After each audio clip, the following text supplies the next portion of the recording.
sí. Bien. Y perfecto. Perdón, ¿la que viene no es feriado o...? ¿Es feriado la que viene? ¿Qué es? 17 de agosto es, ¿no? Sí. Opa, ni me había fijado. ¿El feriado? O sea, yo lo tengo marcado así en Google. No sé si está bien. Yo, esto de la cuarentena, sábado, domingo, lunes, martes, para mí todos los días son iguales, casi te diré. A ver, para que me fijo en Google. Puede ser, ¿eh?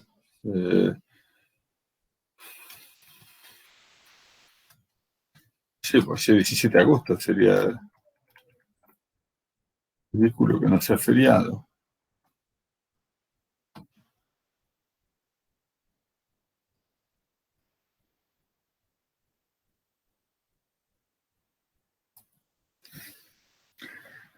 Claro que uno es...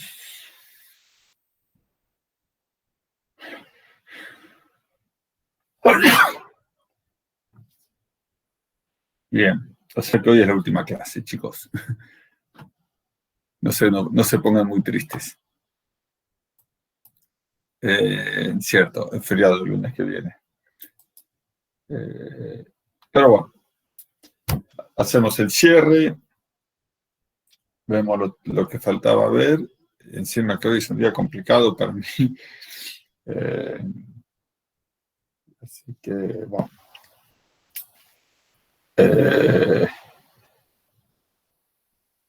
Sí, no me había dado cuenta. Bueno, igual estamos en contacto por mail y cualquier cosa lo chequeamos. ¿Estamos? A ver.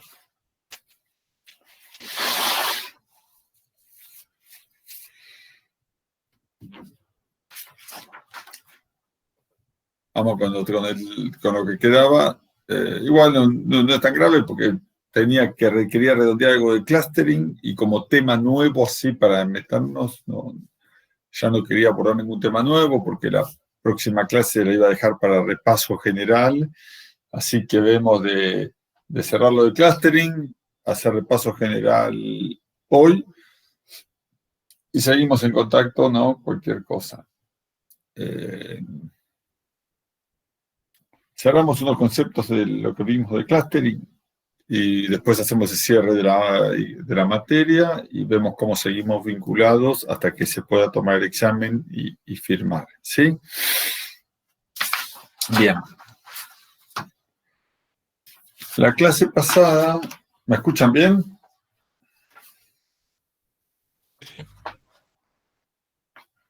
Sí, se escucha.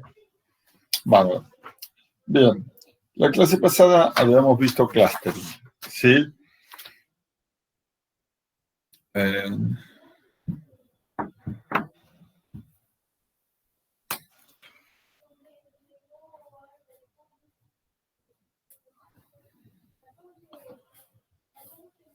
Donde el clustering era el caso donde yo no sé ni siquiera a qué clase pertenece cada muestra, por lo tanto, o sea, es no supervisado, porque no sé a qué clase pertenece cada muestra, y tampoco a veces sé cuántas clases tengo. O sea, es el caso donde tengo mayor cantidad de ignorancia acerca del problema. Pero es un caso, habíamos dicho, muy común, y es un caso que abunda, como les había comentado, hoy día dentro de las prácticas para manejo de grandes volúmenes de datos, ¿sí?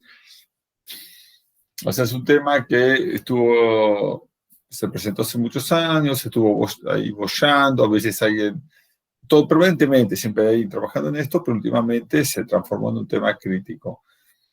Porque es una de las formas que uno tiene de procesar mucho volumen de datos desconocido. Y es lo que hoy abunda, ¿sí? Y toda la práctica de data science, que ustedes habrán escuchado nombrar, que es el nombre que se le puso a todas estas cosas, utilizando tanto clustering, aprendizaje, métodos de aprendizaje o redes neuronales o un montón de otros técnicas van orientados justamente a entender la problemática donde uno lo que maneja es información, como el ejemplo que vimos la vez pasada. ¿Sí?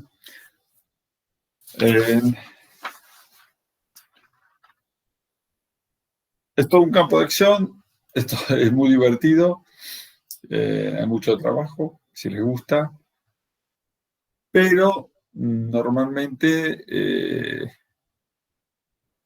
o sea, no se trabaja tanto en desarrollar modelos nuevos, sino en aplicar los algoritmos que ya existen. Así que bueno, si a alguno le interesa, pues charlamos un poco filosóficamente, pero vamos a cerrar lo que es clustering desde lo conceptual y desde el modelo, ¿sí? Nosotros habíamos visto dos técnicas de clustering, ¿sí? O dos enfoques. Uno que era jerárquico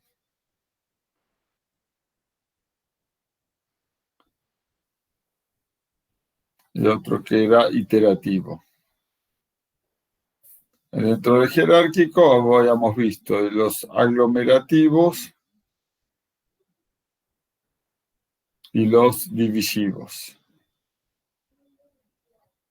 O sea, en el aglomerativo yo partía de que todas las muestras pertenecían a clases distintas y de alguna forma las iba aglomerando hasta que me quedaban la cantidad de clusters que quería obtener o hasta que se cumplía cierta condición. Por ejemplo, el error era... el error se mantenía menor que determinado umbral, etc.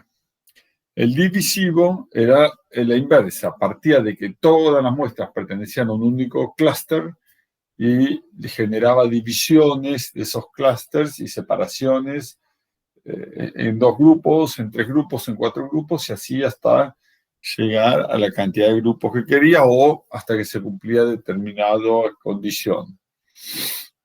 El iterativo, en cambio, partía de una condición inicial e iteraba para minimizar un criterio.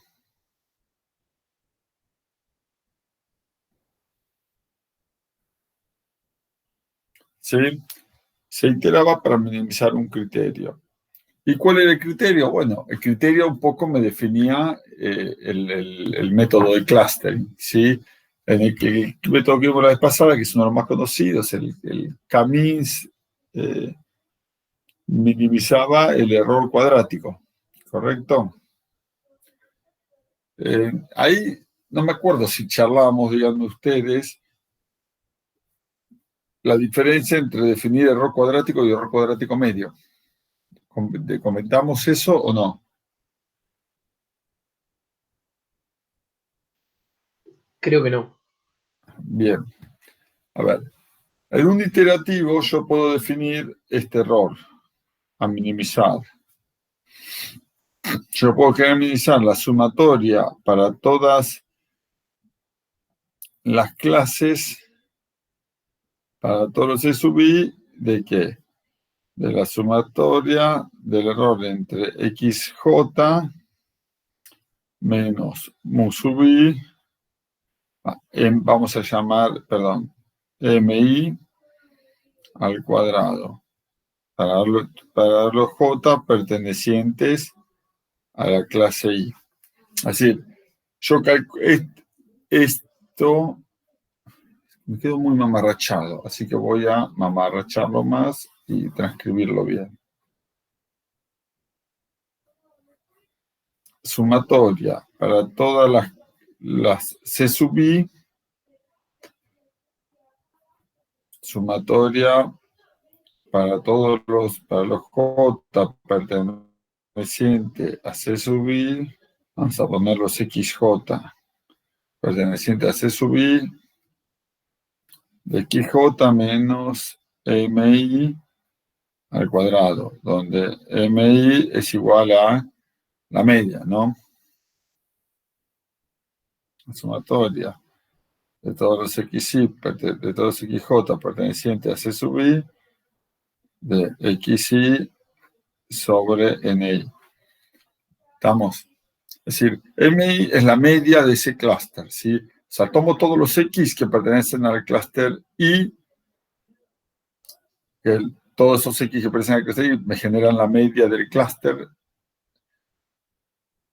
y esto me calcula la distancia de cada X a su media. Sería como la varianza, la dispersión del clúster, ¿correcto? ¿Se lo imaginan?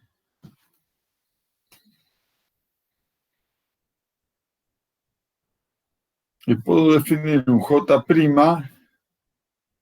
que de vuelta es la sumatoria para todos los C sub I, o sea, en sumo en toda la clase para todos los XJ pertenecientes a C sub I de XJ menos MI al cuadrado, pero ahora lo divido por NI, donde NI es el número de elementos que contiene el clúster I.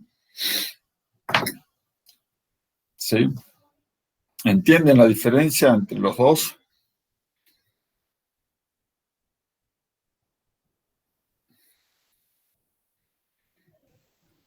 O sea, la diferencia es que toma el promedio. Si yo tuviera una muestra muy lejos, pero en el primer caso, si yo tengo una muestra muy lejos, suma mucho más que en el segundo, que si tengo muchas muestras no va a importar, digamos.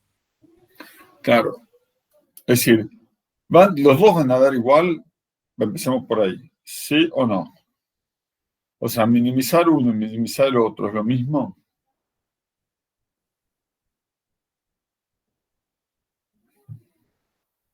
O sea, acá estoy minimizando el error cuadrático.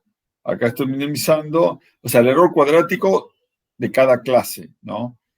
Y acá estoy minimizando el error cuadrático medio de cada clase, ¿no? No, no va a ser lo mismo. No. Bien. ¿Y qué diferencia conceptual me va a generar usar uno o usar el otro?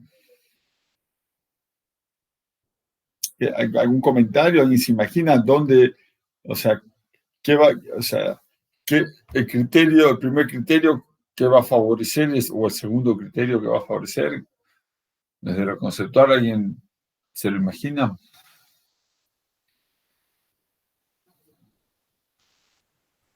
El segundo te va a favorecer que los que tienen muchas muestras pueden tener muestras más alejadas. O sea, si NI es grande, digamos, no te influye tanto. Claro. Ya algunas O muestras sea, particulares más alejadas. el primer criterio me castiga los clústeres muy abultados, ¿sí?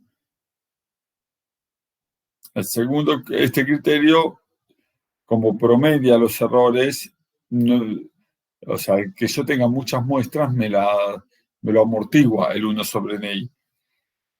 ¿Ah?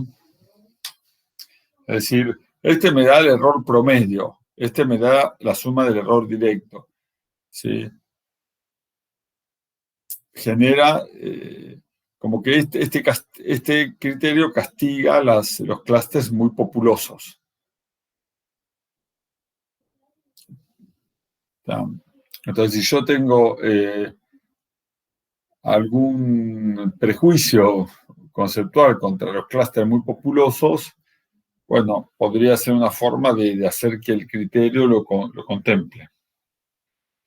¿Tá?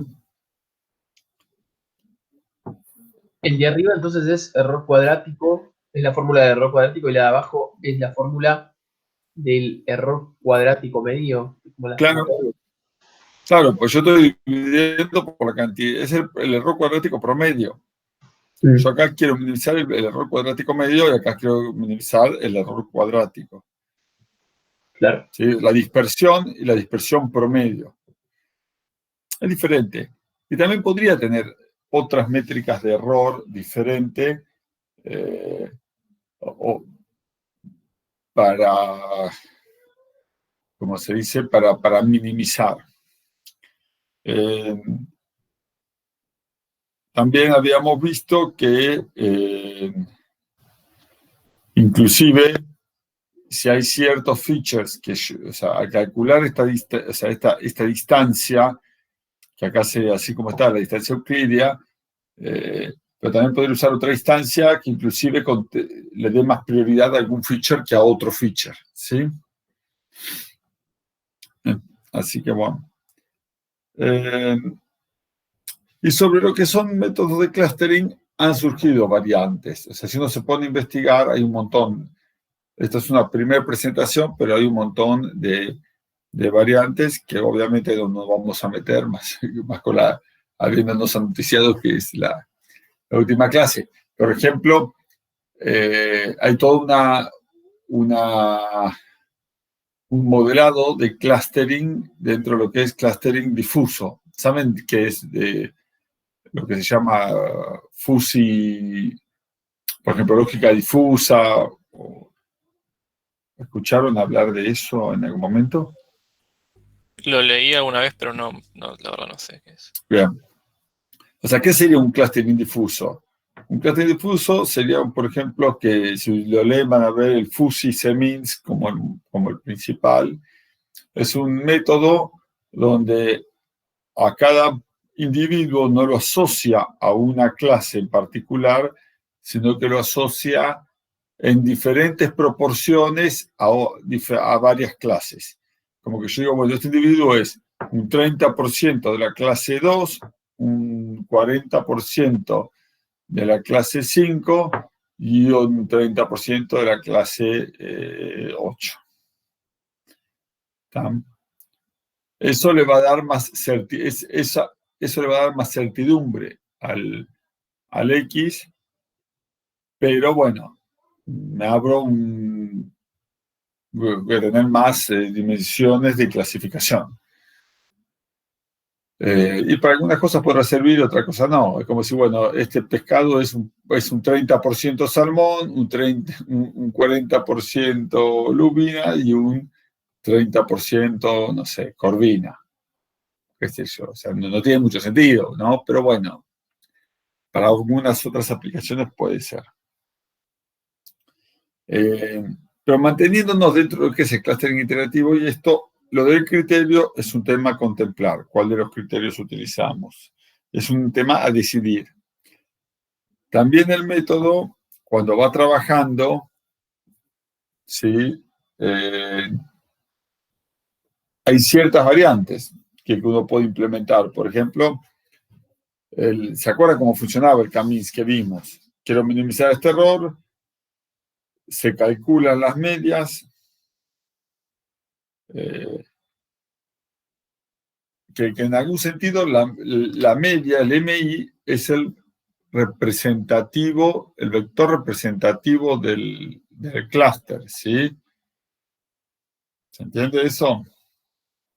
Es decir, si yo grafico mi clusters,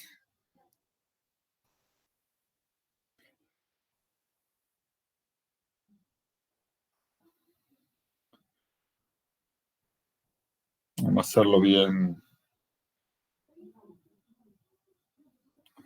Imaginemos que estamos en el mundo ideal, ¿no? Entonces tengo estos dos clusters y bueno, este punto que es el M2, este punto es el M2 y este es el clúster 2, este punto es el M1 y el M1 y el M2 entiendo que son el valor medio de cada clúster. ¿Sí? ¿Por qué? Y porque el valor medio es el que minimiza el error cuadrático medio. ¿Estamos? O sea, estamos de acuerdo que este término, perdón, estamos de acuerdo que este término para cada clúster se minimiza cuando este valor es el valor medio, ¿o no estamos de acuerdo?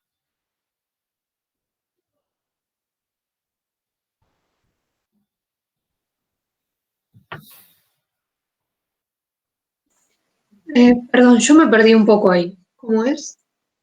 Es decir, si yo quiero minimizar, o sea, me mantengo en el camino, quiero minimizar el error cuadrático o el error cuadrático medio, ¿sí? El error cuadrático o el error cuadrático medio a un punto, ¿sí?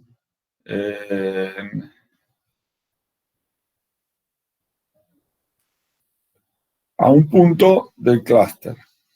Ahora, si yo les pregunto, ¿cuál de todos los puntos del espacio tengo que tomar?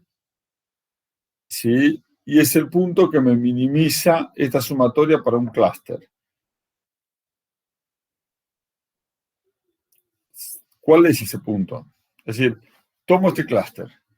Vamos. Tomo este clúster.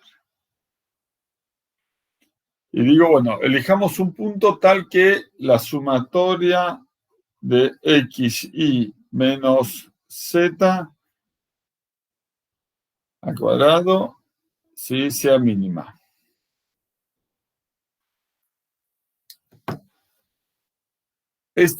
¿Cuánto vale ese z? ¿Todos les parece obvio que ese z tiene que ser el valor medio del clúster? ¿O no les parece obvio? Perdón, Juanas, pero no se está viendo la parte de la hoja. Perdón. El mismo error de siempre. No, pero no era abajo, es acá al costado. O sea, si yo quiero minimizar esto, lo escribí con lápiz, no se ve, ¿no? No, sí, se ve bien. Bien. Entonces, si yo quiero minimizar esto, la sumatoria o el valor medio, no importa, los dos lo minimizan el mismo valor. ¿Cuánto vale z? ¿Cuánto es el punto que me representa? O sea, si yo defino como el punto que me representa el clúster como el punto que genera el menor error al clúster. ¿Sí? Estamos de acuerdo que si yo tomo M1, me genera menos error que si tomo como valor, no sé, que si pongo Z acá. ¿Sí? O sea, la sumatoria del error entre los vectores X y Z va a ser menor si Z está en el medio del clúster o si está acá lejos. No, sí, está en el medio. Bien. Ahora, en el medio puede ser muchos lugares. ¿Estamos de acuerdo que el valor ideal para el cual se minimiza esta sumatoria es el Z, es el promedio de todos los vectores o no lo ven de una? Sí, tiene sentido. Sí.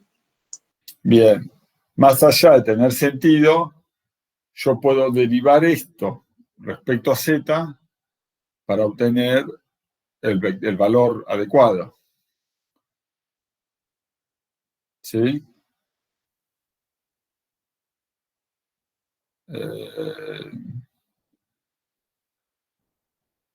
Sí, yo puedo derivar esto respecto a Z.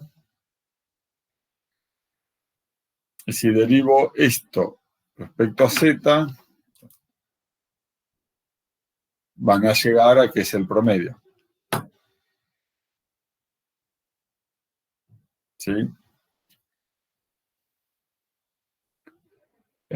¿Quieren hacerlo? Es un renglón, si no lo ven. O no hace falta.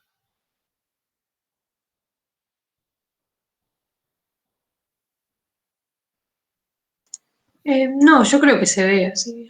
Bien. Igual, si quieren lo derivan, es una derivada así vectorial, como hicimos con las matrices la otra vez, porque recuerden que X y son vectores, pero sería como que yo derivo esto, me queda 2 por la sumatoria de X menos Z igual a 0, y bueno, te queda que Z es la sumatoria de los X sobre N. Más o menos algo así es contadito, ¿no?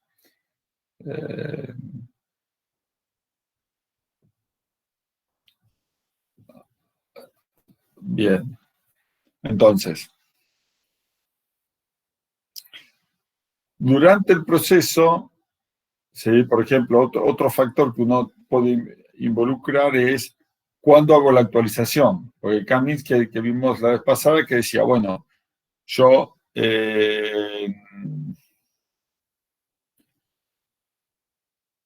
defino estos vectores, cada muestra elige el punto, los puntos M a los cuales está más cerca y luego recalculo los puntos M por si hubo algún vector que se pasó, que dijo, no, yo en lugar de pertenecer al clúster 3, paso a pertenecer al clúster 1. Entonces me paso acá, ese cambio me va a afectar,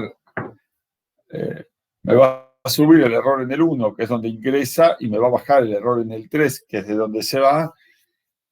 Pero bueno, el error total debería minimizarse, porque es el criterio que estoy buscando minimizar, por eso lo dejo pasar. Y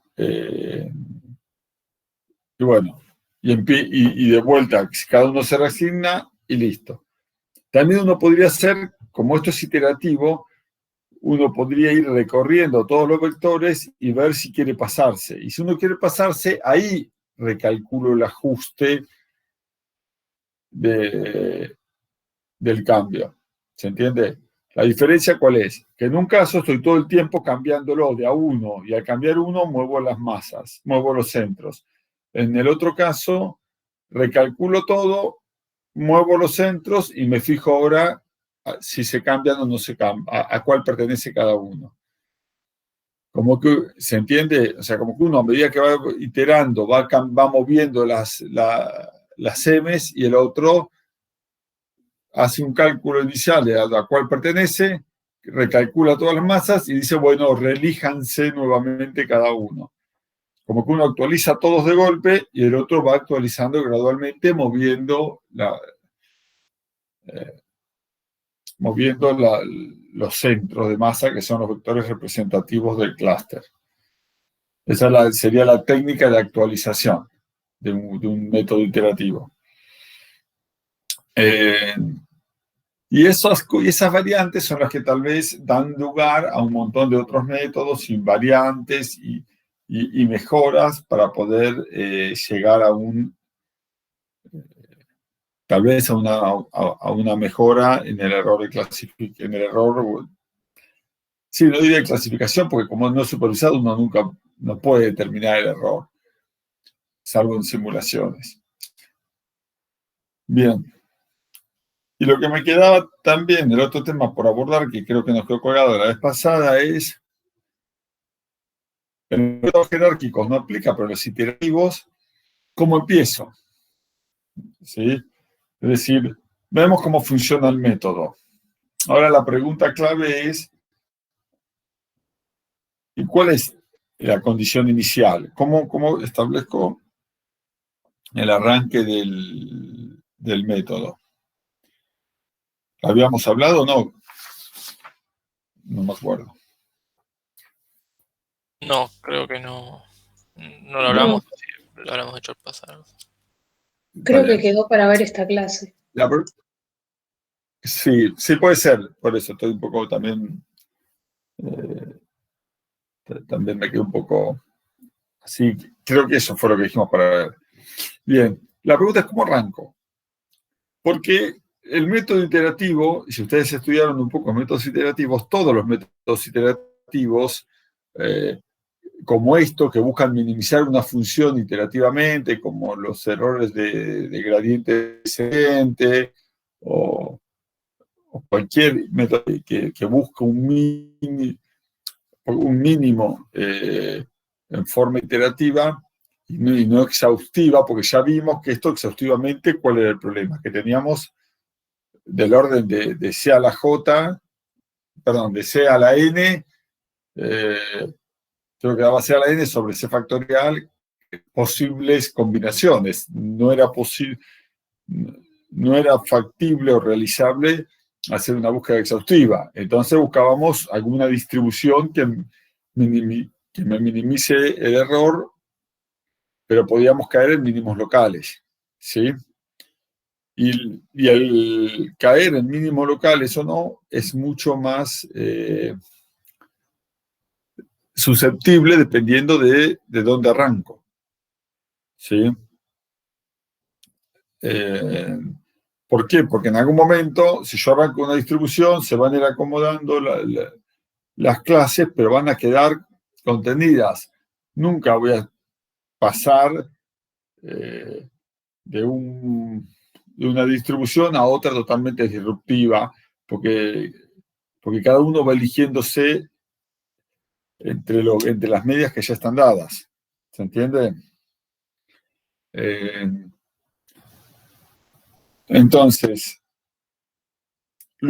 si yo parto de una distribución o de una configuración inicial que sea mejor, después veremos que es mejor, lo más probable es que ese mínimo sea un mínimo, o sea, al minimizar esto llega a un mínimo más bajo que si parto de una distribución más desordenada.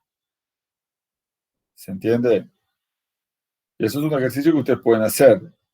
Si tienen muestras para clasificar, podrían partir de dos escenarios diferentes y ver que llegan a dos distribuciones diferentes con dos mínimos diferentes. O sea, con dos valores de J o J', el que elijan, diferentes. Pero bueno, el método de inicialización, que es algo en que en el libro no se hace mucho hincapié, o en el método en sí, porque buscan minimizar. Pero ¿y qué dicen? Y bueno, para la distribución inicial, bueno, propongan ustedes criterios. Vamos ya que la última clase quiero ver qué proponen. ¿Sí? A ver, ¿qué criterios proponen? ¿Qué se les ocurre? Yo les digo, todos entienden cómo funciona el iterativo, el CAMITS, ¿correcto?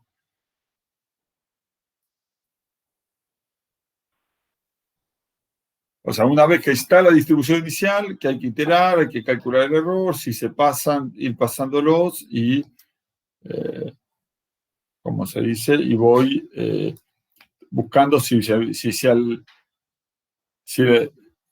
sea, buscando minimizar el J, ¿va? Dependiendo si un X pasa a otro clúster o se queda. Si ustedes tuvieran que elegir o si yo les encargo, programen esto.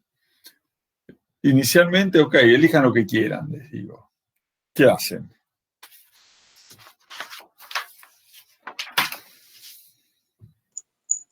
Una opción sería,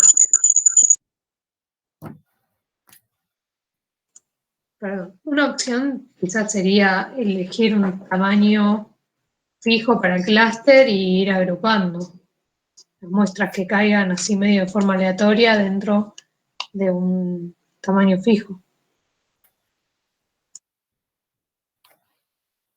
A ver, opción 1, opción de segura. ¿Cómo es? Disculpa, estaba concentrado escribiendo.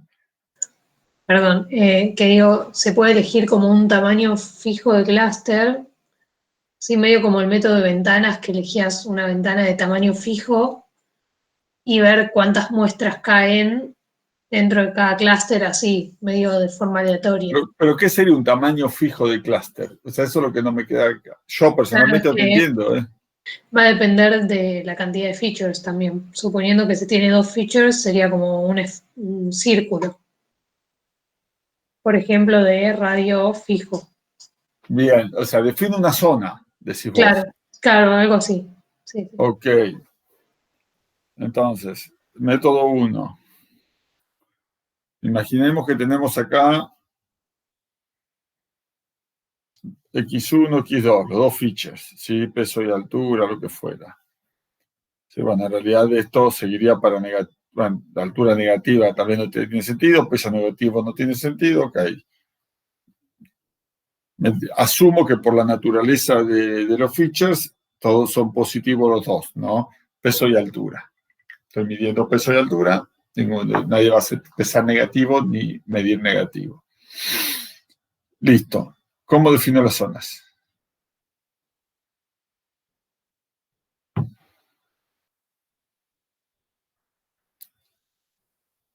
O sea, estoy tratando de entender lo que vos estás proponiendo, ¿eh? No digo que esté mal, porque a la larga les pedí que desinventen cómo inicializan. Entonces, no digo que esté mal, pero quiero entender mejor cómo decide definir la zona. Pues sí, definir un círculo. Decime dónde, en rojo, acá tengo el rojo, dónde dibujo el círculo y de qué radio. Claro, bueno, eso no se me ocurrió, dije medio, o sea, alguna forma aleatoria, dividir el espacio que se tiene en distintas regiones. No digo que esté mal, me gusta la aproximación, ¿eh? Lo que no entiendo es cómo hacerlo. Y si yo pido que hagan el algoritmo, si yo les doy como trabajo, hagan el algoritmo, o alguien te dice, mira, reclasifícamelos, toma, te encargo que me hagas un clasificador, estos son los datos que tengo, y te los revolea en un archivo. Bueno, ¿qué inventan? O sea, no digo que esté mal, es más, me gusta la aproximación. Para esto dijimos que conocíamos la cantidad de clases. Las podemos conocer o no, como vos quieras, y si no, las podés proponer. O sea, Una opción sí. es, conociendo o fijando algún número de clases, dividir la región en esa cantidad de clases, simétrico, o sea, que tengan cada región la misma superficie. Bien. Conocemos la cantidad de clases, ¿no? Estoy de acuerdo en asumir que conozco C, porque de última, si las C, yo puedo decir, conozco C, ¿y qué va a pasar si me quedo, si me quedo muy corto de C? O sea, si pongo un C muy chico, ¿qué me va a pasar? O sea, Y quizás dos clases que quedan dentro de una, pero eso después de última se podría subdividir también, calculo yo. o sea, lo que me va a pasar es que cuando analizo después, porque esto es una forma de analizar la información también, no es solo, esto se usa mucho para analizar la información y no es solo, como se dice, segmentar. Sí, lo que me va a pasar es que después puedo definir criterios para evaluar si tiene sentido o no, o sea, lo que he asumido. Por ejemplo, si yo asumo una cantidad de clase C, ¿qué criterio podríamos poner para ver si no me quedé corto? O sea, si no puse un C muy chico. Tendría que ver si no me quedaron clases, lo que yo esperaría que sean dos clases metidas en una única, que es lo que dice Segura. O sea, ¿Y cómo podríamos evaluar si sucedió o no sucedió eso? se me ocurren dos formas. Una gráficamente, una, Sí, si te queda digamos, vos ves gráficamente, bueno, acá claramente hay un clúster porque tenés un conjunto, mínimo un clúster, porque tenés un conjunto de muestras todas alejadas y ninguna media se movió para allá. Así lo podrías ver. sí, siempre y cuando sean dos dimensiones, ¿no? O sea, tu Claro, técnica sirve para dos dimensiones, ya para tres creo que se complica, y para 7 dimensiones, 8 o 20, ni hablar. claro. Bien, Y entonces, sí. vos lo proponés visualmente, ok, y si te digo, bueno, pero ¿cómo puedo hacerlo no visualmente? Porque imaginemos que tengo 20 features. Podés hacer un gráfico, o sea, de distintas iteraciones, que el eje X, por ejemplo, sea la cantidad de clases, y ves cómo va disminuyendo el error, y te fijas, o sea, ves cómo disminuye el error con cada clase que agregás, y obviamente no poner la misma cantidad de clases que muestras, pero ver un número bajo de clases, de acuerdo al problema, y que tenga bajo error, digamos. También depende del problema que estás viendo, creo. Sí, O sea, pero ver en un gráfico, al menos ahí sí gráficamente, cómo va disminuyendo el error y cuál es el error que te parece apropiado, de acuerdo al número de bien, que te da. bien. Que ya Puede tenés 10 ser, de error sí, para 4 clases, pero tenés 0,5 de error para 5 clases. Entonces, ahí hay una gran bien. mejora. O sea, no me habías convencido hasta que diste el ejemplo. Ahora con el ejemplo me convenciste. Es decir, un dato que yo miraría para ver si no estoy suponiendo pocas clases es cuál es el error que tiene cada clase. Pues si en una clase me quedaron agrupadas dos por haber puesto un C muy bajo, en esa donde quedaron dos, yo debería encontrar dispersión mayor dispersión, que se refleja en mayor error, que en otras clases. O sea, si agarro las clases que tienen menor error y las comparo con las que tienen mayor error, debería encontrar una diferencia grande si en la de mayor error me quedaron mezcladas clases, ¿no? Asumiendo que me quedaron mezcladas porque me quedé corto, no porque las dos clases están entremezcladas. Porque en estos problemas, si yo tengo dos clases que están superpuestas, soné, no hay forma de distinguirlas, porque no las tengo etiquetadas, es no supervisado, ¿sí? Pero sin embargo, si las clases no están superpuestas en su espacio de features, debería pasar que una clase que engloba a dos tenga mayor dispersión. ¿Se entiende? O puedo proponer un criterio para evaluar. Ok, entonces un criterio podría ser el error de cada clase, o sea, comparar el error de las clases de menor error con el error de las clases de mayor error, por ejemplo. Y tal vez la cantidad de individuos que tiene cada clúster, o sea, de esos que comparo. Son, si quieren, los indicadores que me pueden servir para armar un criterio de decir me quedé corto o no. ¿Y cómo sé que no puse demasiadas clases, más clases de las que realmente podría tener? Si no tenés superposición, por ejemplo, esa sería una forma. Sí, es que en general no voy a tener superposición por cómo está el método puesto, ¿no?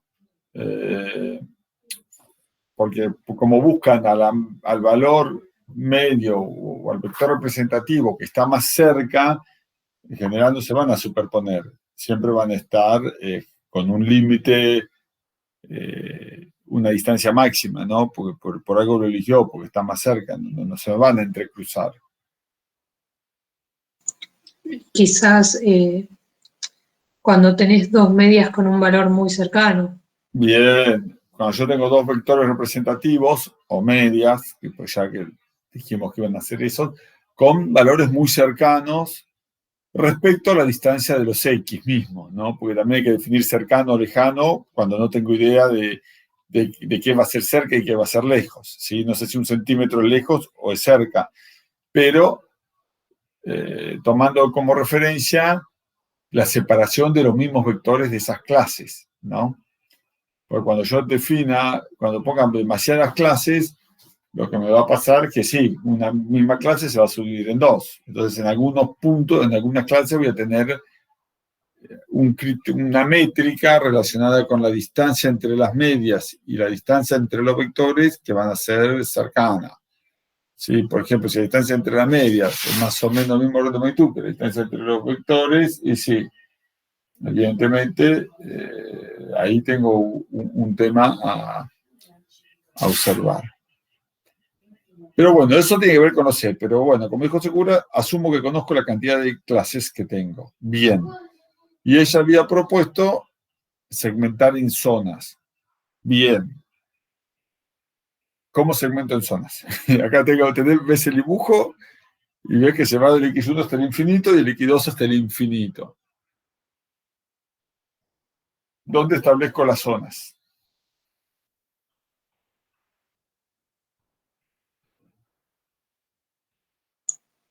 Y lo primero que se me ocurriría es hacerlas simétricas. Por ejemplo, definir un rectángulo dentro del cual tengo contenidas todas las muestras y eso dividirlo en partes iguales. Muy bien. Defino un rectángulo. ¿Sí? Me voy hasta este X punto, vamos a llamarlo X max, donde abarco las muestras que están en el mayor X1 y en el mayor X2, ¿sí? Defino este punto. Entre el origen y este punto me define una región. No me conviene irme más lejos, porque si no, estaría suponiendo que hay muestras donde no hay. Perfecto. Bien. ¿Y cómo y cómo propones de dividir la región?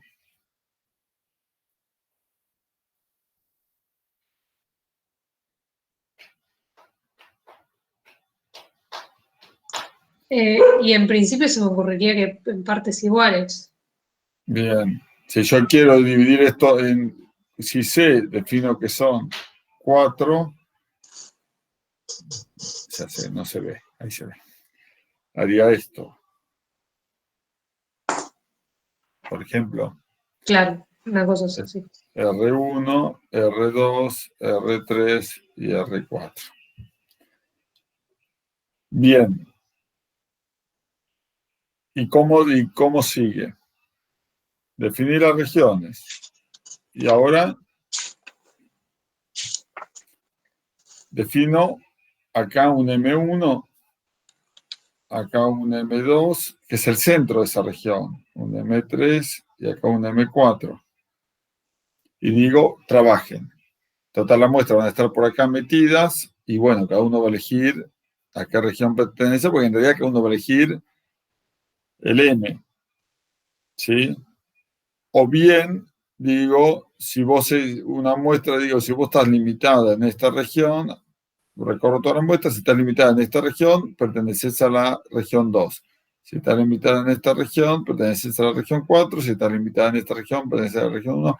Cualquiera de las dos técnicas algorítmicas, de si defino el medio y cada uno busca, o si defino las etiqueto directamente según estando no incluidas en la región y después, una vez que están etiquetadas, de las muestras etiquetadas como R1, calculo su M1, que ya no me dará acá, me dará por donde esté, el M2 y ya lo tengo inicializado. Bien, este es el método segura de inicialización. ¿Alguien le ve alguna contra a este método?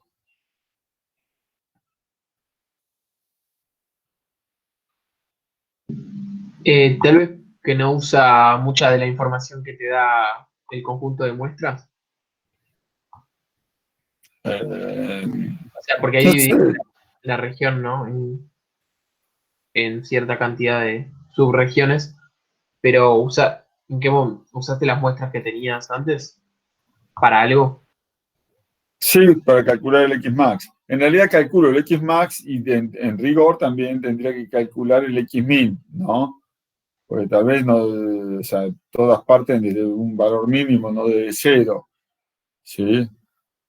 Uso todas las muestras para calcular la zona del espacio donde están todas metidas, los límites, ¿sí? O sea, defino los límites de la región donde están todas las muestras y a esa región la divido en C regiones iguales. Es un método interesante. ¿Ah?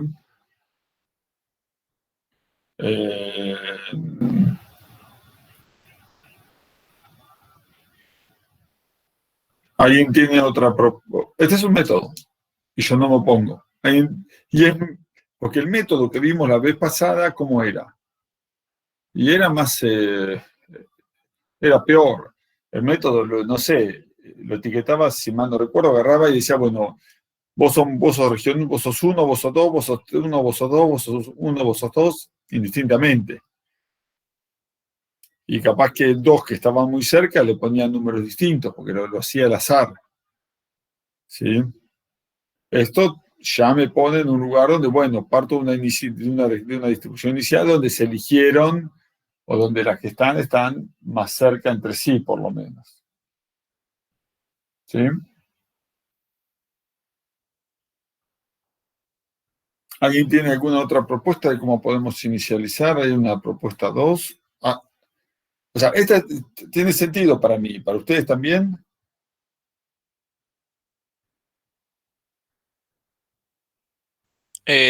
O sea, puede tener el problema de que todas estén, que haya una sola que te marque o sea, lo que tengo la duda es si puede haber muestras que no, puede haber clases que no tengan muestras. Buena observación. Y yo te diría que podría pasar. Claro que sí. Porque si C en lugar de ser 4 es un número mayor, yo esto lo voy a estar dividiendo. Imagínate que C es 16, voy a estar dividiéndolo así. ¿Sí? Y probablemente esta región, yo las defina, pero no tenga muestras. Porque están todas por acá. Los límites están bien, pero en el medio me quedan huecos. Y yo tengo una clase por acá, otra por acá. ¿Sí? Acá agrupadas las clases, todos estos puntos del medio me quedaron, ¿cómo se dice? Vacíos. ¿Qué pasaría ahí con el método?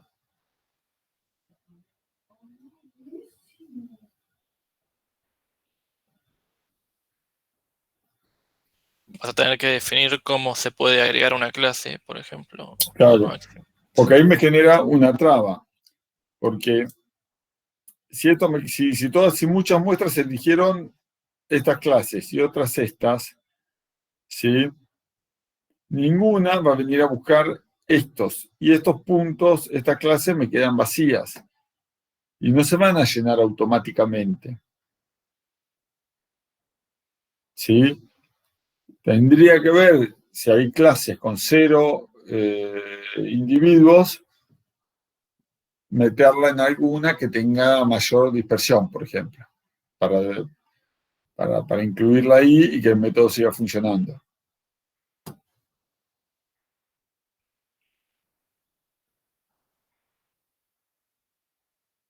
¿Sí?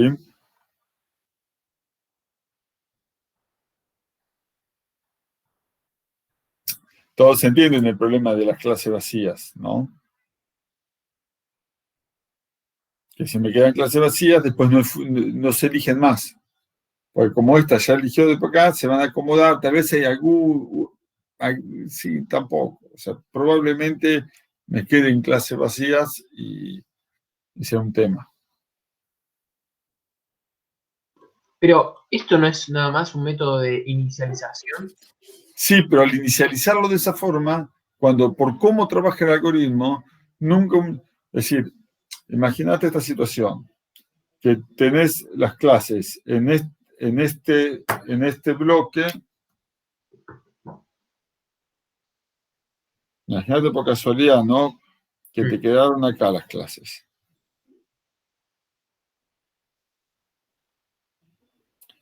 Sí, por acá te quedaron todos. Estaban bien separaditas. ¿Estamos? Y entonces, pregunta, algún vector, algún X, ¿va a elegir a este punto como su más cercano? ¿Algún punto cualquiera del plano, decís? O sea, este punto del plano, o sea, yo voy a definir, este es un centro, este es otro centro, este es otro centro, y le voy a decir, elíjanse, ¿correcto? Ahora, si yo tengo estas 4 clases, y había definido estas regiones, ¿sí? O poner que acá estén metidas todas las clases. Todos estos, si los que están limitados acá, van a elegir a este punto como el más cercano. Ninguno va a elegir a este o a este. ¿Sí?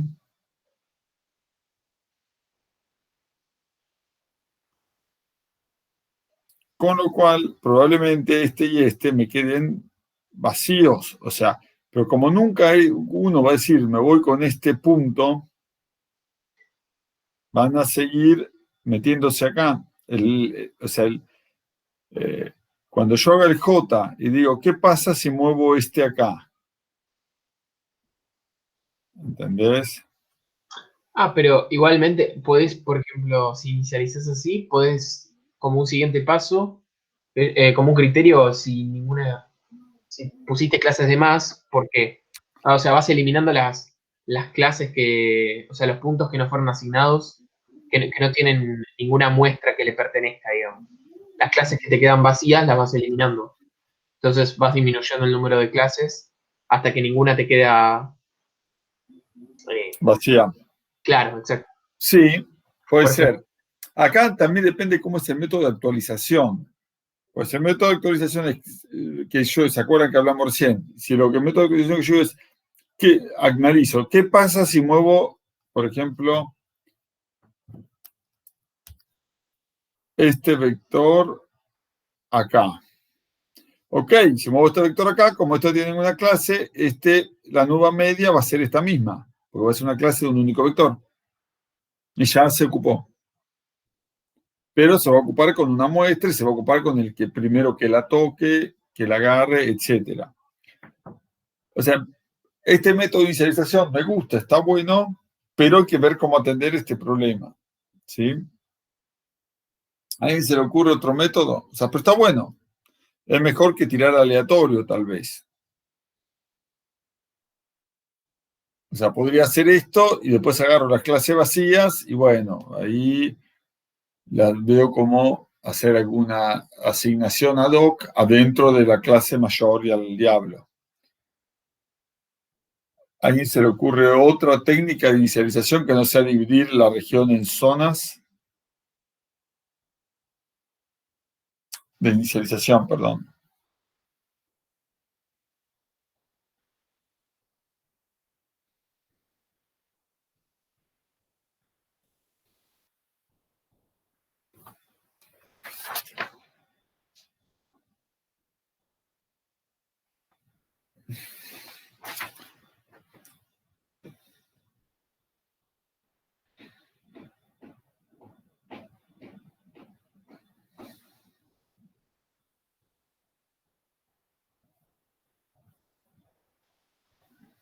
En procesamiento del habla vimos este algoritmo de Cummings y una forma era la, eh, calcular la media muestral del conjunto eh, para, bueno, cierta cantidad.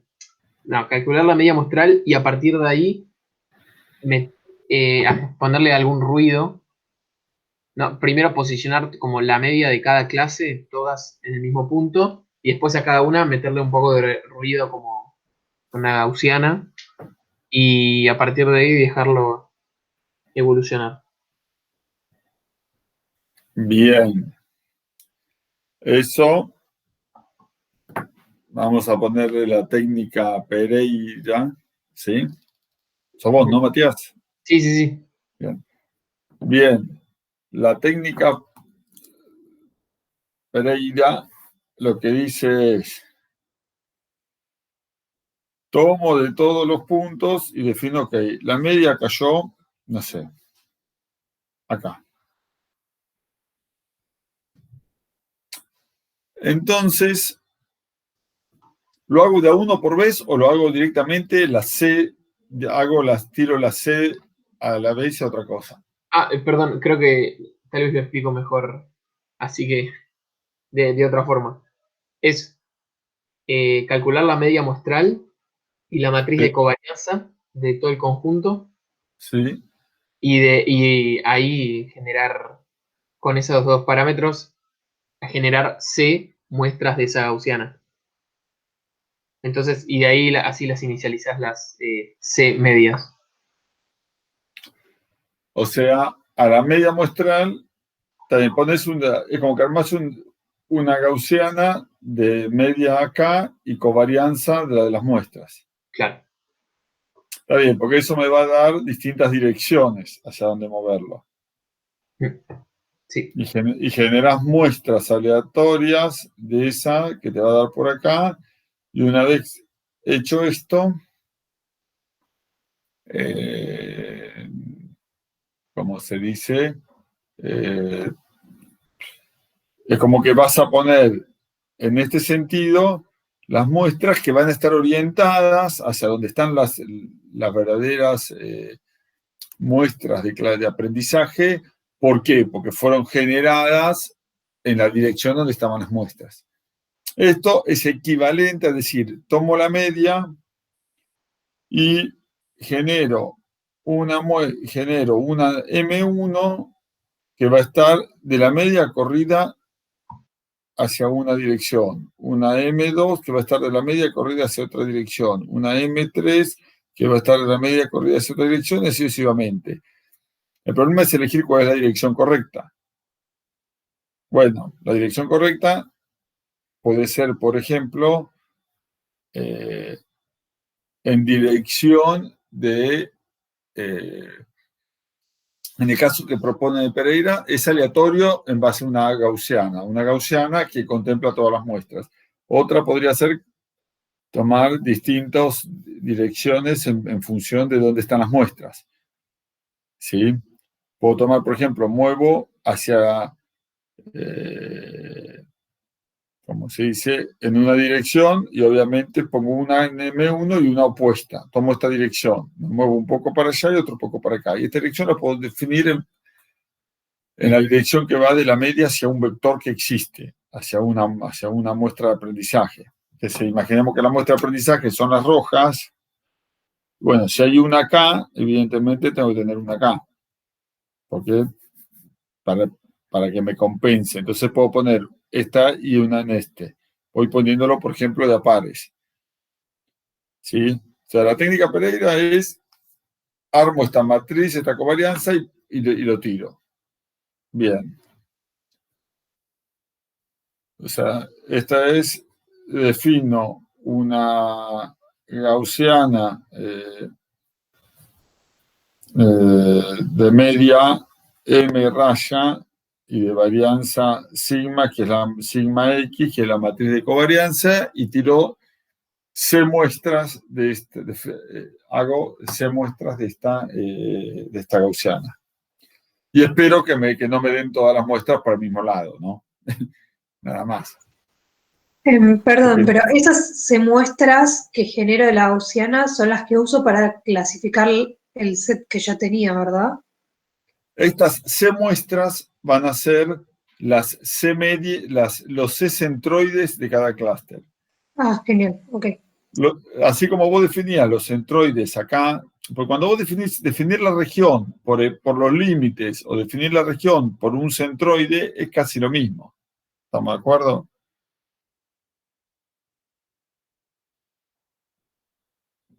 O sea, Sí, se entendió. entonces, vos acá definir la región por un cuadrado. Entonces dice si está acá adentro, si no está adentro. Pero lo mismo que yo ponga el centro de la región y que las muestras de aprendizaje elijan la que está más cerca. En el fondo, el resultado va a ser igual.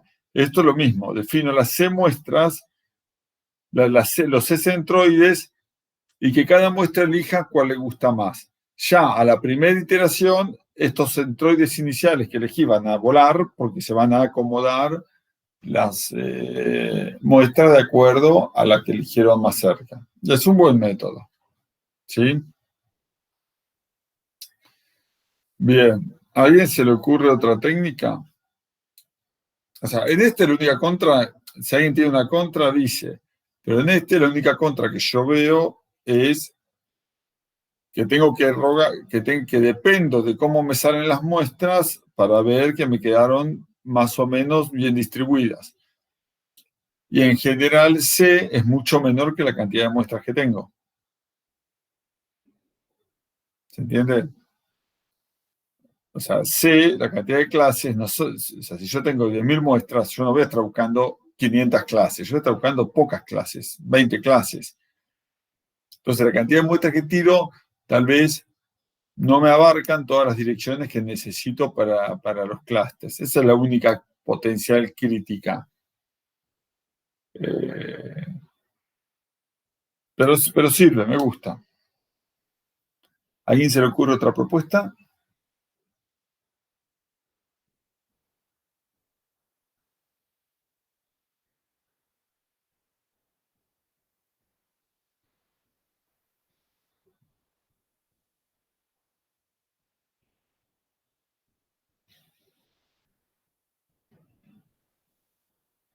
No hay muchas más, ¿eh? O sea, pero si piensen, les doy 3 minutos, 4 minutos, a ver si a alguien se le ocurre alguna nueva.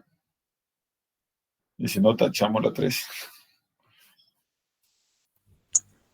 Otra cosa que se podría hacer, que igual no sé qué tan eficiente sería, es hacer como un análisis previo, un mapeo previo de las muestras que tengo y ir agrupando así las que están relativamente cerca.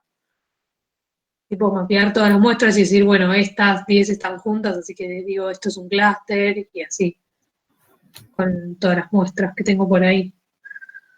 Bien. ¿Qué opina el resto?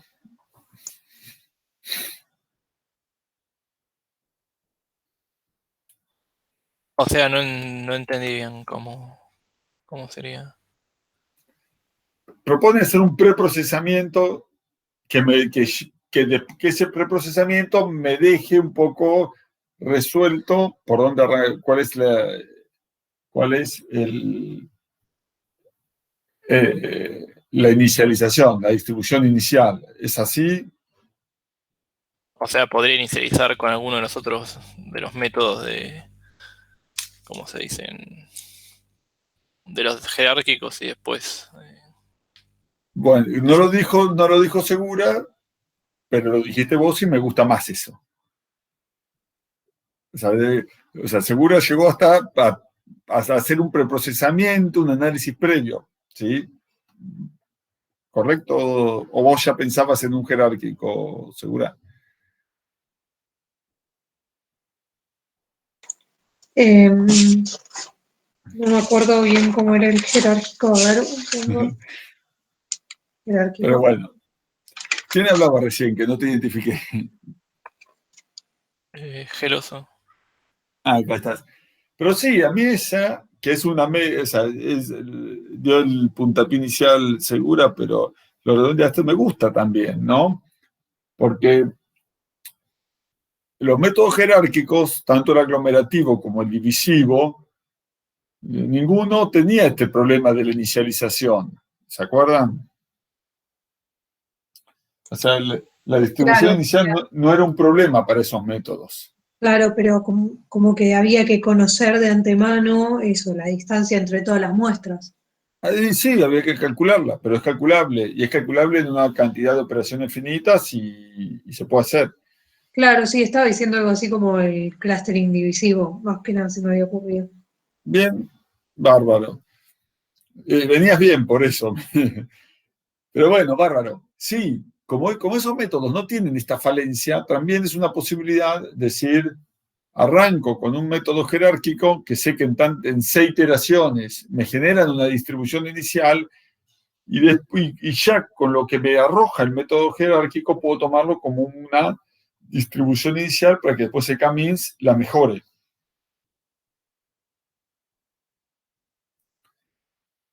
¿Se entiende?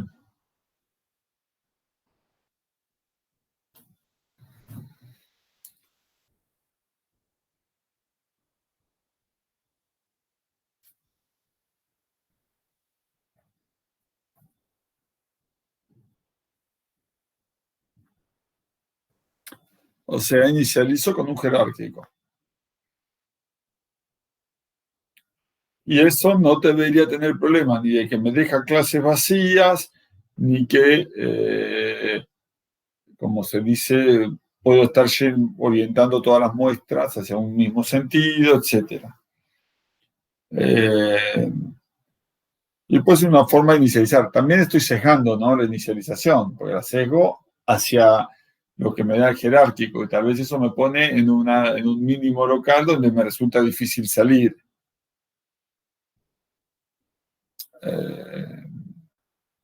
Pero bueno, lo que le propondría por el tema de clustering es,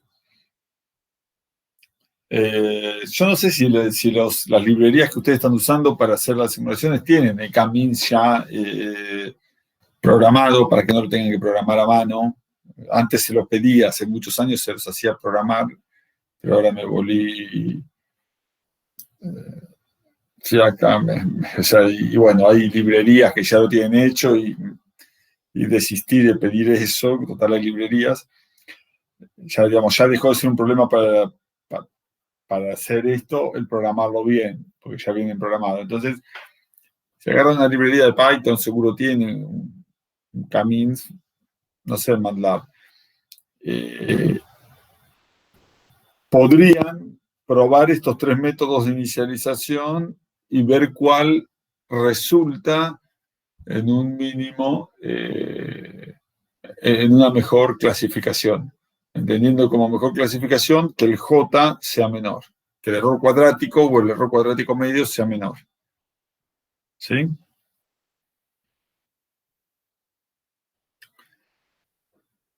¿Se entendió? Sí. Sí, sí. Bien.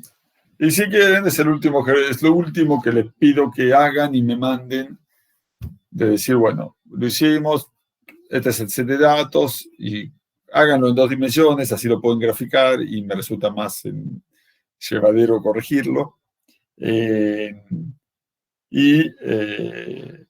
¿Cómo se dice? Aparte, visualmente se detecta enseguida si hubo algún error de datos, etcétera. Porque si no, es más complejo el análisis y siendo 13, 14 lo que me van a mandar trabajos, tengo que cuidar ese tiempo, si no los voy a demorar mucho. Y pueden probar esto como da. ¿Está? Bien. Con esto, gente, yo diría de ya podemos ponerle el broche a los temas. Si quieren, me preguntan dudas, hacemos un repaso general y ya cerramos estas clases de los lunes, dado que el que viene no es feriado. Dudas no formales, no de cómo vamos a hacer examen, eso lo vemos después del repaso. O sea, dudas más de algo que les haya quedado colgado, algo que no hayan entendido.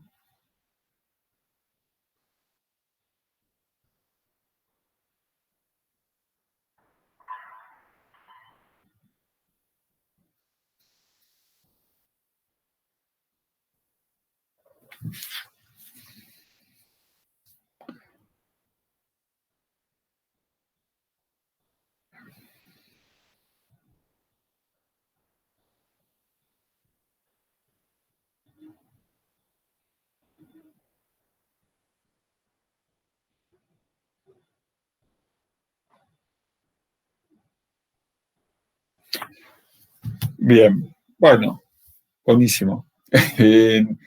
Hacemos un pequeño repaso, ¿sí? A lo largo, va a ser largo. Ahora vamos a hacerlo cortito. O sea, en el repaso, lo primero que aprendimos fue un poco de Bayes, a repasar Bayes. ¿Se acuerdan el ejemplo de Sally Clark y de los chanchitos de los conejillos de India? El ejemplo de las puertas, etcétera, para entender bien cómo nos pegaba la evidencia en nuestras decisiones, ¿sí? Me acuerdo también que hicimos el ejemplo de los test de enfermedad. ¿Se acuerdan? Que inclusive ahí hubo un error, y eso se ve mucho ahora, ¿no? No sé si alguno tuvo la oportunidad de empezar a hacer, si alguno tuvo algún pariente con el COVID y se puso a hacer la cuenta mientras le daba positivo o negativo, la probabilidad de estar enfermo dado que fue positivo. No sé si alguien tuvo la oportunidad en general, cuando uno lo toca, empieza a hacer la cuenta y averiguar cuáles son las tasas. Pero sorprendente, no sé, ¿alguien hizo la cuenta con las estadísticas del COVID? Hice con un test que sabía, pero el problema es que el test tiene ahora no me acuerdo cómo se dice, o sea, la probabilidad de que sea cierto lo que hice es del 70%, entonces es media baja. Una porquería es el test. Pero Sí. yo creo que yo lo hice y creo que si te da positivo, la probabilidad que estés sano es el 80%, una cosa así daba. O sea, si el test te da de enfermo, la probabilidad que estés solo en base al test, ¿no? La probabilidad de Sí. que esté sano es del 80%. Es decir, si no hay otra evidencia, si no es que, o sea, porque puede tener que si tenés síntomas, no tenés síntomas, Sí, sí. etcétera, ¿no? Pero tomando solo esa evidencia, que es la única que tiene, pues de golpe es la única evidencia, el único dato que tenemos, porque nadie tiene la evidencia de si olés el vinagre o no olés el vinagre, cuántos huelen el vinagre y están sanos, cuántos huelen el vinagre y están enfermos, en esas mediciones no se hicieron todavía, etcétera. Pero sí, bueno, después con eso entendimos bien cómo nos pega la evidencia y que lo importante de decidir en base a la evidencia entró Bayes y definimos nuestra regla de clasificación para equivocarnos la menor cantidad de veces. Eso lo extrapolamos a una regla de decisión de qué acción tomar en base a la evidencia, que todo se podía hacer en base a algo muy similar a la clasificación, simplemente definiendo funciones de costo de tomar una acción, y la acción iba a depender de la naturaleza del problema, y ahí era donde volvíamos a vincularlo con Bayes, que fue esos ejemplos que vimos de si yo iba al mayorista de pesca, al puerto, y quería ver cómo era, si la probabilidad de una caja, si tomaba una muestra o no, y cuánto pagaba por ver una muestra. ¿Sí? ¿Se acuerdan de ese problema de cuánto pago por ver si una caja, por abrir la caja y ver? Y bueno, en algún sentido uno termina descansando en ese tipo de toma esa decisión, pero vimos cómo mapear el problema de tomar una decisión en función de costos y acciones relacionadas con el estado de naturaleza, que era como decir, bueno, sabiendo clasificar bien, también voy a poder saber decidir bien. Entonces, solo nos limitamos a clasificar, porque sabemos que después volvemos a esos modelos y podemos tomar otras decisiones, o sea, otras acciones, decidir tomar otras acciones que minimizan costos y riesgos en lugar de minimizar error de clasificación. Eso es importante traerlo a la mesa ahora, al final del curso, porque en el fondo esto es teoría de decisión. Y uno se va y se olvida que aprendió a decidir qué acción tomar para minimizar un riesgo, y eso era importante.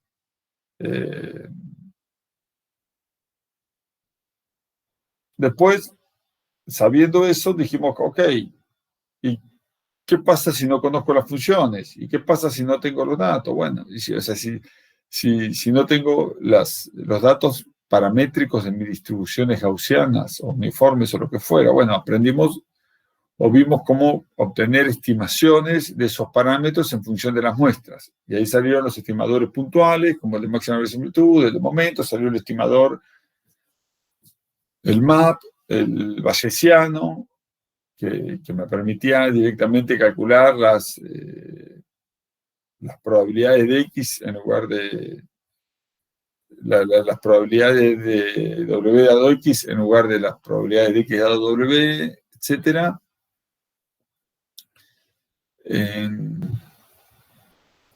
Y después nos metimos con la problemática de qué pasa si no sé cuál es la función de densidad de probabilidad. Y ahí aparecieron otras formas de estimar. ¿Se acuerdan? Uno conocía el histograma, ahora sabe que hay algo mejor que el histograma, que pueden ser las ventanas de Parsons, ¿sí? Por ejemplo, para hacer una estimación más soft de una densidad de probabilidad. Y a la vez vimos de mismo donde salía de ventana de Parsons, pudimos agarrar otra forma de estimar, como el estimador de los vecinos más cercanos, que es el trabajo que ustedes están haciendo ahora, y la regla de decisión del vecino más cercano como una extensión. Todo eso para aprendizaje supervisado, para estimación supervisada. Y cuando no tenemos supervisado, y mucho no podemos hacer, y es lo que acabamos de ver en estas clases de clustering. Si quieren, con estos 2 minutos hicimos como un recuento muy breve de todo lo que estuvimos analizando y calculando y viendo. ¿Puedo plantear una duda con justo el aprendizaje supervisado no paramétrico? Sí, Habíamos comentado de vecinos más cercanos, para clasificar, como una forma de saltarse por decirlo de forma, saltarse el obtener una función sí, y clasificar directamente. claro. Mi duda es, o sea, ¿hay una justificación de que eso tiene una ventaja o es más allá del costo computacional? O No, o sea, no es que tiene, o sea, el costo computacional es una ventaja. Ahora, ¿que da mejor? No. claro, pregunto por si es como, No, esto suele dar mejor, esto suele dar peor. no, o sea, lo que vimos acá en la demostración es que eso, en probabilidad, ¿sí? Debería ser lo mismo que la estimación, que estimar y después hacer ¿cómo se llama? La clasificación. Ustedes en la simulación deberían ver cómo les va dando eso. Sí. Pero lo que vimos es que a nivel, que en probabilidad debería ser lo mismo, porque cuando hago la deducción parto de uno y voy deduciendo, lo que pasa es que, bueno, ahí influye en la cantidad de muestras, etc. ¿Sí? Pero eso es en la regla de clasificación de los vecinos más cercanos, que puede ser la del vecino más cercano cuando tomás el primero, o la de los n vecinos más cercanos cuando decidís por mayoría. Que siempre recuerdo, no es lo mismo que la estimación de densidad de probabilidad por vecinos más cercanos, que eso te cambia la forma de estimar la densidad de probabilidad, ¿no? Son dos cosas distintas. Sí. Uno es directamente la regla de decisión y con el otro estima una función de probabilidad que después la uso eventualmente para hacer una clasificación.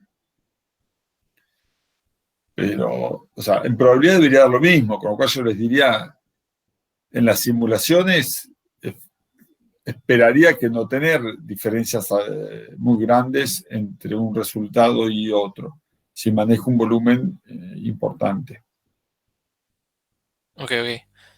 Sí, o sea, la duda surge un poco de que en habla uno hacía, o sea, es no supervisado, pero hacíamos camins y estimación IM,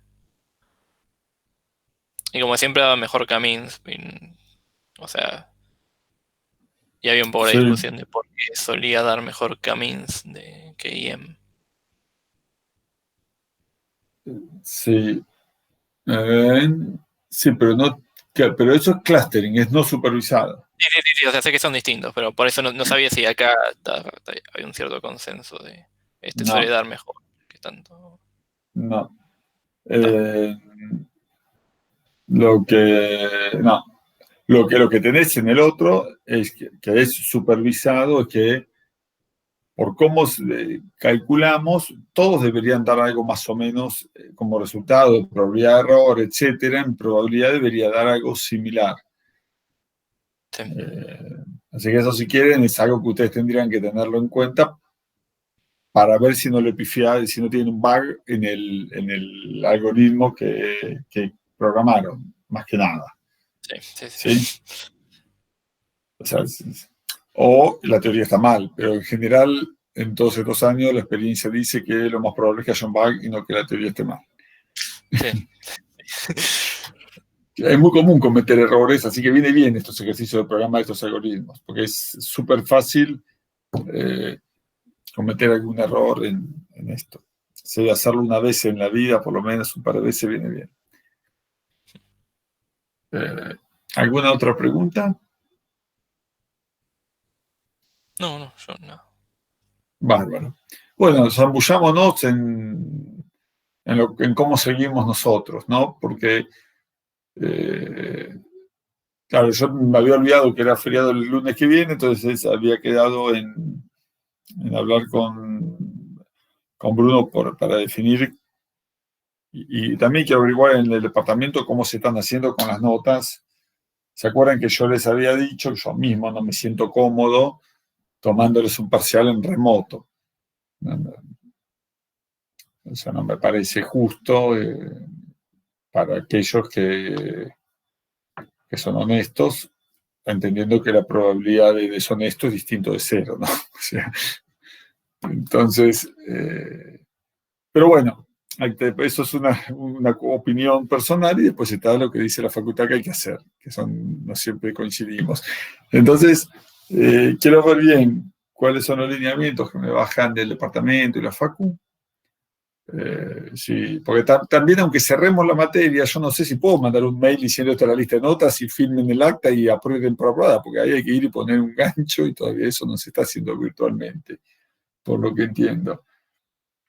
Con lo cual la firma de las actas y todo eso seguro va a quedar pendiente para cuando se pueda ir a la facultad, que supongo que será, no sé, cuando esté la vacuna. Ya uno perdió todas las esperanzas. Cuando empezamos el curso yo hubiera apostado que para esta altura ya íbamos a poder vernos la cara y evidentemente hubiera perdido la apuesta. Así que yo le voy a deber un poquito esta definición de cómo hacemos para evaluar la primera parte de la materia, ¿no? Que sería hacer algunos ejercicios de, no sé, máximo likelihood, momentos, estimaciones, para ver que eso se entendió y tener yo la evidencia de que ustedes saben y poder aprobar como se merece en la materia. Eso se los debo, probablemente nos sigamos comunicando por mail. O tal vez lo veo con Bruno y les propongo tal vez una sesión más que nada formal el lunes 24. Supongo que tampoco tendrán mucho que hacer si la cuarentena no se levanta, ¿no? Pero por lo menos para ver si tenemos alguna definición respecto al cómo cerrar la materia. Yo me había quedado, dije, bueno, lo averiguo en esta semana y para el 17 lo cerramos y no tuve en cuenta lo del feriado.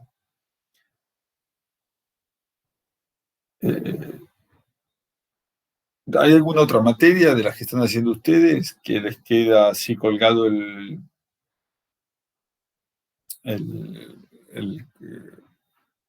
¿cómo se llama? Al final, o un parcial?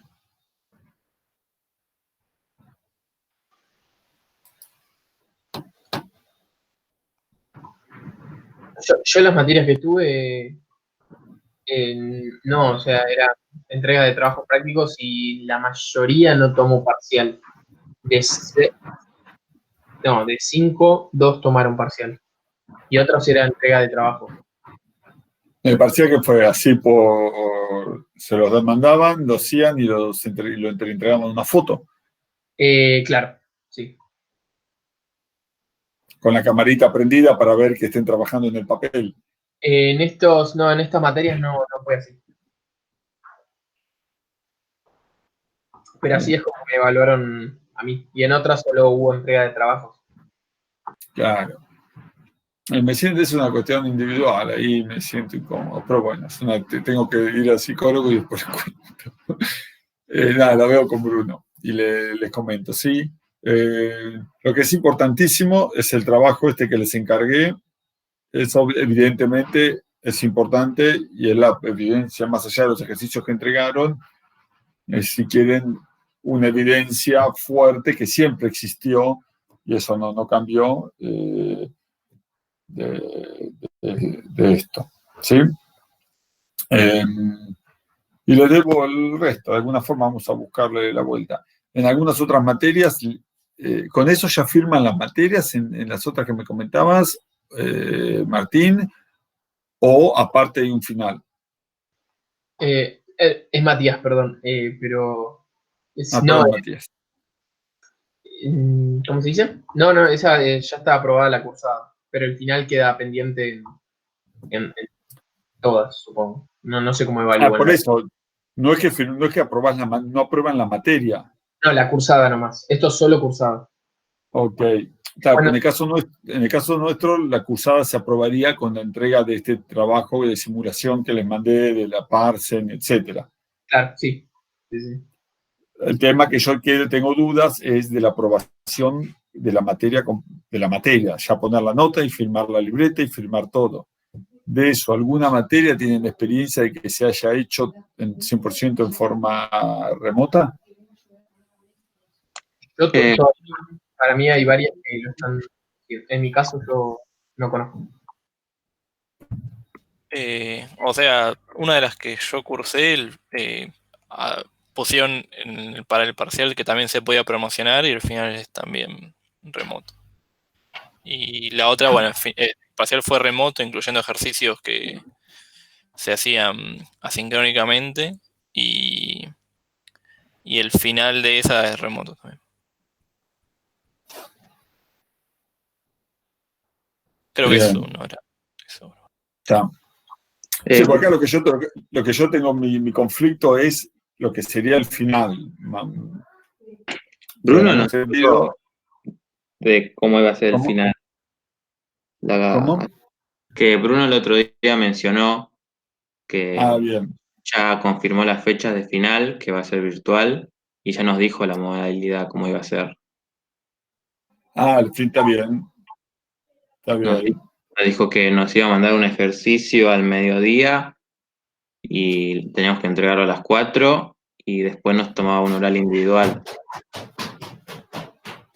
Bien. Bárbaro. Así es como dijo que iba a ser. Después el tema de la firma y el acta, no sé cómo será, está más allá de lo que sé. Pero... Bueno, pero eso ya nos queda. Buenísimo. No sabía que Bruno, porque al final lo define Bruno siempre, así que yo lo que tenía era el primer parcial. Entonces, claro, si Bruno está siguiendo esa modalidad, probablemente me suba a la modalidad de Bruno e incorpore un ejercicio de máxima verosimilitud o ese tipo de cosas para lo que le mande Bruno y listo. Maravilloso, me solucionó la vida. Lo que dijo es que no pone más de cierta nota. Dice, de forma remota no pongo más de 6.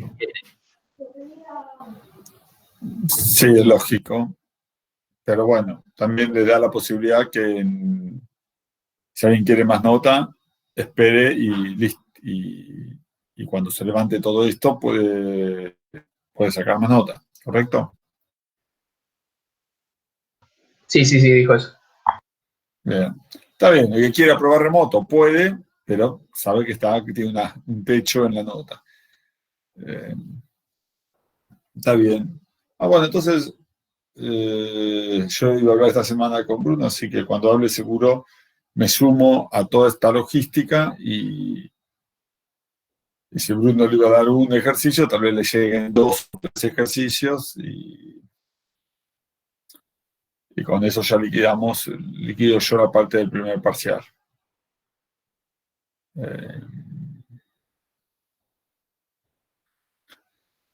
Bien. Bueno, bárbaro. Espero... Sí. Entendí bien entonces, a ese final que nos mencionó Bruno, o sea, como que te sumarías y nos harías un ejercicio vos propio. Pero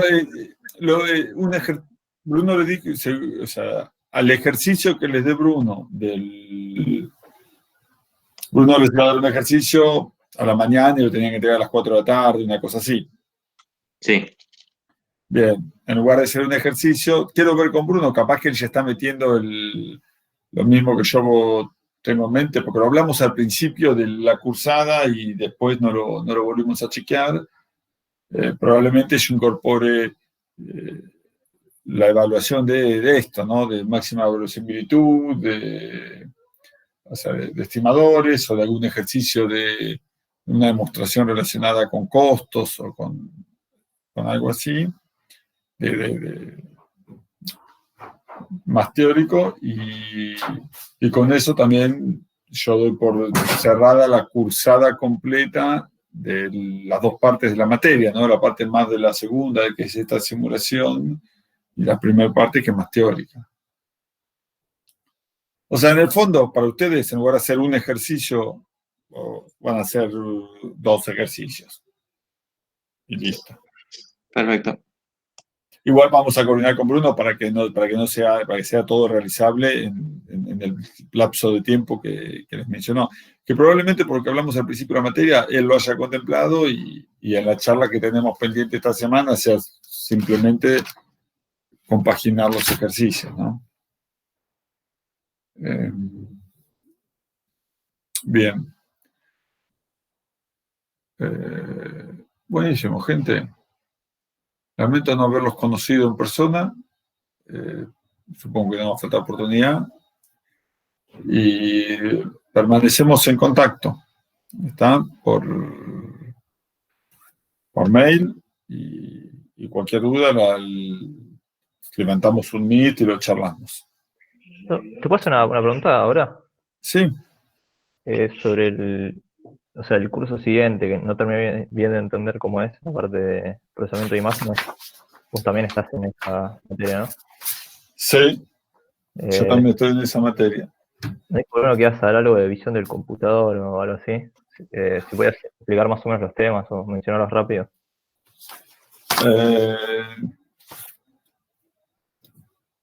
A ver, procesamiento de imágenes tiene un enfoque muy diferente, ¿sí? Es un enfoque donde,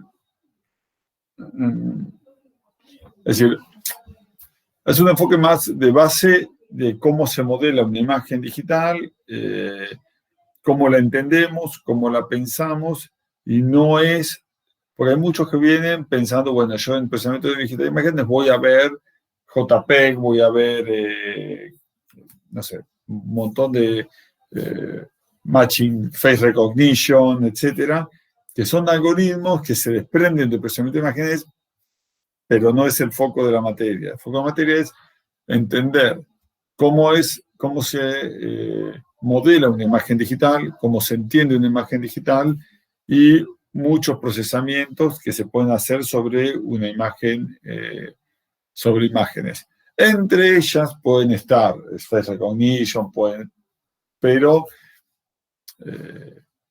como se dice, no haciendo foco en un tema particular. Y la aprobación de la materia es a través del análisis de un paper, uno para cada uno, que es entenderlo, o sea, relacionado obviamente con alguna técnica de procesamiento de imágenes, de algo que se haya visto. Y bueno, esa, si quieren, es la vara que venimos trabajando para la aprobación, ¿no? Es, por ejemplo, tomar un paper, entenderlo, analizarlo y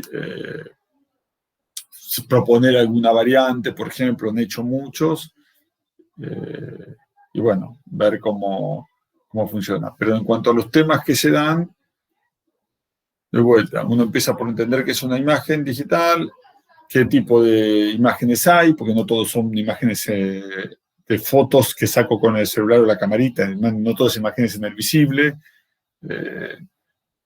y cómo interpretamos la imagen, ¿no? O sea, cómo definimos qué es un borde, cómo definimos qué tipo de filtros se pueden aplicar y cómo funcionan de base. De ahí después surgen, entender de qué se trata un formato, de qué se trata un formato JP, de qué se trata ¿cómo se llama? Un algoritmo para reconocimiento, etc. No sé si te respondí. Es un poco más ambigua la materia. Sí, está bien. En particular me interesaba todo esto de las redes convolucionales y eso. Por lo que me decís, no haría mucho foco en eso. ese tema puntualmente no es un tema de los que abordamos. Sí, por ejemplo, se ve para lo que es compresión, vemos todo lo que vemos de aplicar bancos de filtros, sonditas, todo eso. Ok, buenísimo. Gracias. Pero más aplicado a representación para comprimir. Compresión de imagen es un tema, es uno de los puntos que dedicamos bastante. También compresión con clustering, por ejemplo. Cómo usar un método, cómo usar clustering para comprimir. Que es algo que hablamos la otra vez, alguien no se había mencionado, que había leído.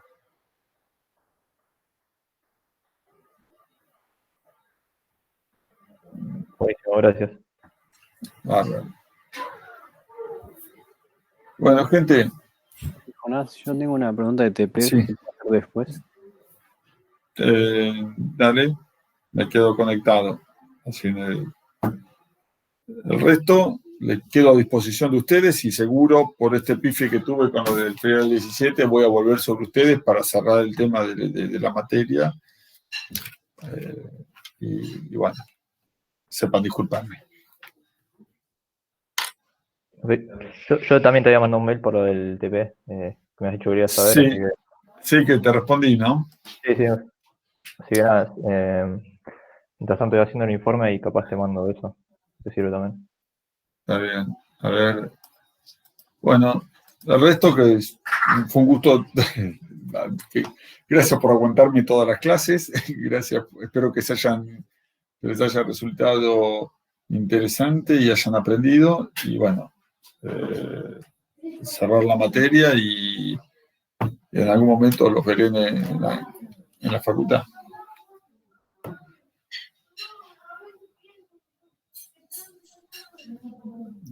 No, gracias. ¿No? Muchas gracias.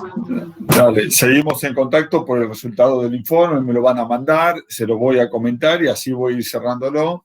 Y eso va a definir una nota que la complementaré con este ejercicio que mando con Bruno y cierra la cursada. Así que seguimos todo eso asincrónicamente. Perfecto, gracias. Hasta luego.